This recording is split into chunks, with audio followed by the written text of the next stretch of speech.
right, we're ready. Go ahead whenever you're ready. All right, my name is Ross Capicchione. I'm from Macomb, Michigan, suburb outside of Detroit. Start with your story of How it happened? Yeah.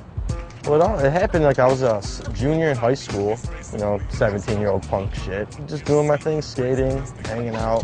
What I mean is basically there's no... This kid supposedly was supposed to be my friend, and I knew this kid for 10 years prior before this day. He asked me, hey, can you give me a ride to my cousin's house, down in the D? All right, yeah, well, like, what part? Like the west side or the east side? And he's like, the east side. And I was like, nah, man, I don't got no business on the east side, He's like, no, it's cool, man. Like the east side, that's like 7 Mile, like, it's like a third world country. The police, they won't stop and get out the car. They won't pull you over. If there's gunshots, they'll wait till everything's clear and they'll come pick your body up off the street and that's it. He's like, please, man, please. I'm like, no. So like a week goes by, I'm still telling him no, because I had a feeling, don't go down there. Kept asking me, I'll give you 30 bucks for gas, all this shit. I'm like, all right, whatever, you're my friend. I'll take you down there. I go to school that day, and I get out, and everything seems normal. We go to the gas station, he gives me the money for gas. We drive down there. So I get off, and it's just like, I get that eerie feeling like you're in the bad spot. When it's like broad daylight out, beautiful day like today. And we're driving, and he's telling me where to go, and we pull out on the street, and there's people outside, and he's like, all right, that's the house right there. So he's like, pull around back in the back. Like when I turned the corner to go right, like I seen it was like caution, do not enter and all this shit, but I still, because I knew him for so long, I just thought, it's the D, it's, whatever. There was a fence, like a grass area, my vehicle, and then houses right there. So it was like, I wasn't in the middle of nowhere or anything. And like I get out, and he gets out, and it's only a couple seconds, I'm looking around. My ears are ringing, I'm like, man, that was close. And I kind of just glance down, and my arm's just hanging off like a zombie. And I'm just looking at it, I'm like, yeah, this is, it's not real. And I kind of shake it off and look again, and it's just hanging off my arm. And I'm like, okay, then it kicks in, like blood, like flowing, like an animal. And then I look up, and this kid's just holding a shotgun, like 10 feet away from me, just holding it right at me. And I asked him, I said, did you shoot me? And he just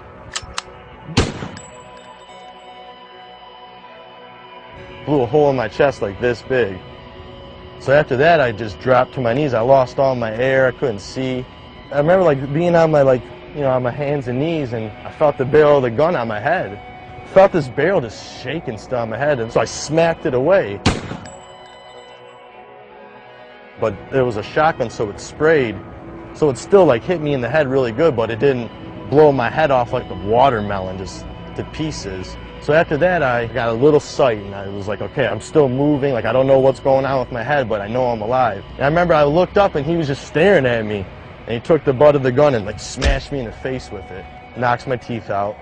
I fall back, but I can still see at this point, and I don't understand how I can see because I have so much damage to my lung and heart. I felt like these hands in my pocket digging for my car keys. When he's trying to grab my keys, I ended up on my stomach. And I look up and I see my Jeep Commander driving away, just driving away, flying away. And I said, okay, well, either I stay laid down in this spot right here and die, or I try to get up. So I try to push myself up, but take my left arm, take it right out. So gunshot to the chest, bigger than a soup bowl, and then my head all mashed up. And I'm trying to push myself off the ground. Kept trying, and I'm like, all right, you know what, one more. I'm gonna try it one more time. And I pushed up, and then out of nowhere, I felt these arms from underneath me pick me up. And I remember swinging, trying to grab someone, and there was no one around.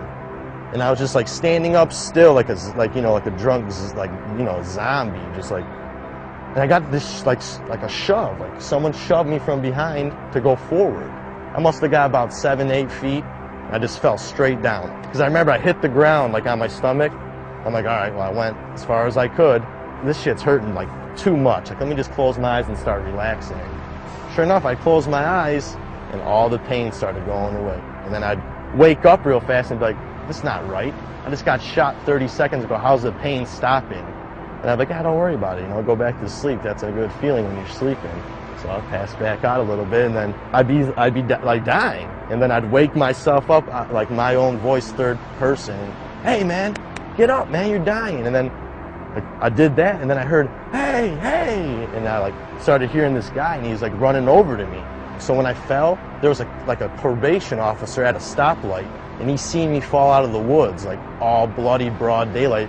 And then I felt his hand on my back, like, hey man, you're fine, don't close your eyes, you know, come on, the ambulance is coming, they're coming. And I'm like, man, like I just want to sleep, leave me alone, man. But then in my head, I'm like, no, you don't, because if you fall asleep, you're sleeping forever.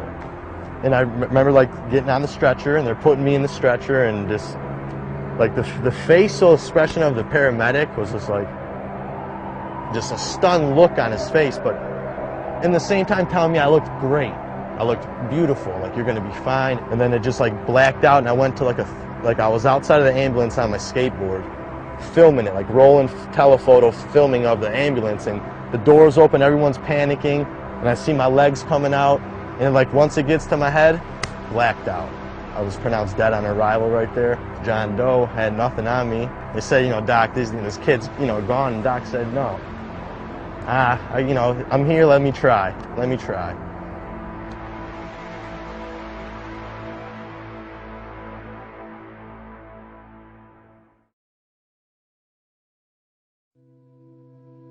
Like when I was pronounced dead on arrival, like throw him in the body bag, he's dead. Like the doctor said no, like, you know, I'm gonna try to help him. This man doesn't know who I am. He could have said, yeah, he's dead, all right, I'm going back home. He said no, like I feel something, I'm gonna try. Did the heart surgery, gave me 24 hours to, you know, see if I was still breathing on the ventilator. After 24 hours, I was still alive. They fixed my arm and my head, and I woke up 3 days later. I remember like waking up and it was still all white, like white everywhere, and I'm like, dead. I'm 17, I'm dead. And then it starts to like come in, and it's like I see curtains, like a frickin' oxygen tank, and I'm like starting, and then out of nowhere, bam, perfect vision again. I'm in a hospital, and then I'm like tied down to the bed because I got the breathing tube in me.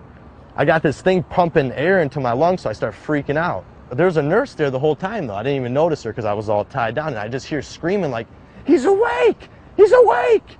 And I see her like running out of the room, and then like running back, like 3 more nurses and the doctor, just this woman just coming around the corner flying, like throws her clipboard in the air, runs up to me, oh my God, you look beautiful. Like, and in my head I'm like, what do you mean? I look beautiful? I can't even, what's going on? Like, am I tied down? And then she's like, all right, 1, 2, and like on 2, she pulled that thing out of my throat, man. I got to breathe again, like real air, like, you know, of course I coughed up a ball of tar and BBs, but everyone was just looking at me like, you're alive, like you're breathing on your own right now. Like, what's your name? I don't know. What year is it? What? Who's the president?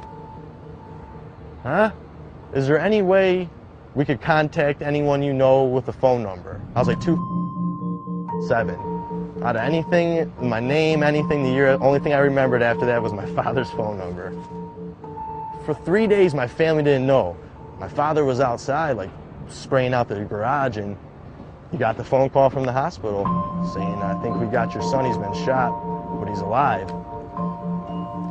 So, I don't know how my parents had it. I don't know how that feels, like you're a father. Like, so, I don't know, it chokes me up because, like, it's crazy, but they came down there, and I remember, like, I seen my mom come in and my dad, and I'm looking at him, I was like, Mom, you can't get mad at me right now. She's like, mad? You're alive, you're alive. After like the 4th day, they were like, all right, get up, you know, start walking, like, let's go. I'm like, let's go where? He's like, you're going home tomorrow. I'm like, it's been 5 days. He's like, dude, you're going home. What do you want to live in a hospital? You want to go live your life again? I'm like, sir, I got a hole in my chest the size of a teacup. He's like, listen, Ross, I'll give you a tip of advice. You live through this, you're going to be okay. Just go home, live your life, don't hang out with these kids anymore. After 5 days, they sent me home. So, like, I'm shot, you know? My parents are asking me questions. My dad's asking me, what are we going to do about it? And I'm like telling him, like, Dad, I know who did it, you know? The next day, like out of a movie, like these men in suits came in, and my dad's like, yeah, can I help you? And they pull out their, badges and FBI, they say the kid's name. And I'm like, yeah, I know him, that's who shot me. He's like, oh, could you identify him through a picture? I was like, of course. Pull out a picture of the kid. I said, that's him right there. He said, Ross, we have him in custody. I said, how? I just woke up like 2 days ago. I just learned how my name again, like how to talk. He's like, the day blank shot you, he called blank and told him. So this kid shoots me and calls his buddy and says, hey, I shot Ross, he's dead. The kid's like, no, you didn't, you're lying. Because imagine another 15-year-old kid saying to a 15-year-old kid, So after they hang up, the kid he told calls the police on him. And he was met by the SWAT team right at his front yard. Got him. And like all I had to do was go to court and testify against him. I went in there, man, in a wheelchair, head still stapled, no teeth, 105 pounds because of all the blood I lost, arm cast, and I sat in front of 40 of his family and him, and he couldn't look me in the eye.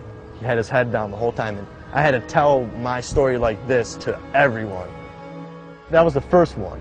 I had to go back to final sentencing, and that's when I was healed. Like, so I walked back in the courtroom the second time. He comes out in a purple suit, top hat, cane, and sunglasses. This is the kid who shot me at court, smiling, while his family cheers him on, says, like, way to shoot Ross, called me a coward because I was taking the justice route. Like, I didn't lower myself to his standards and go try to kill him. I spoke, and the judge like looked at this kid and said, said his name and said, yo, Ross, thank you. And the kid just looked at the judge like, what do you mean? He's like, because if you would have killed Ross that day, you would have got life in prison. But since Ross is a warrior and survived, you get a second chance, and he just slammed the gavel on him. He said, go have fun in prison for 35 years. Well, I found out that the cause of the shooting was because he had to join a gang. That was his initiation was kill a random person.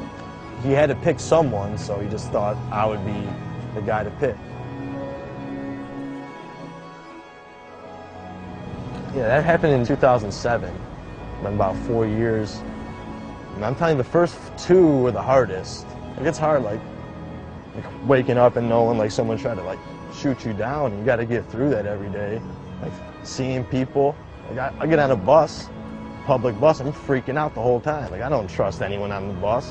For a while, my mother had to like take care of me as like how you do an infant, like washing, changing, feeding. Like I'm 17 years old and I got my mom bathing me. I can't move. I got no hand. I can't talk. I'm all weak. And my dad and mom were like, Ross, like come on, like the doctors say, like give it time. And then all my friends like coming to see me, hanging out with me. Like started getting more positive. One day I woke up and I felt different. Like I was like, you know what, this is my world. That's what like every time in physical therapy, like I would try to do something, mess up, I'd be like, well, it's like a nollie backside flip. Like you're gonna mess up until you try it and land it. When I'd mess up, I'd be like, nollie backside flip, and then I'd get it. Like I'd do something with my hand and like put the thing in, and the doctor would be like, oh yeah, good job, like you did it. And I'd be like, So I like started living my life as like skateboarding. It's been working. I'm very blessed. I see it now. Like when before, I'm like, you know what? Like I'm so unlucky. Like I went through all this getting shot, and really, like I look at it now after like maturing and growing up. Like it just gave me like a whole new leg up on life and how I can live my life. And it's crazy. Like it's like makes me happy to be alive, and just like so grateful for everything. Like I just look at what I got. I don't look at what I don't have. Look at what I have.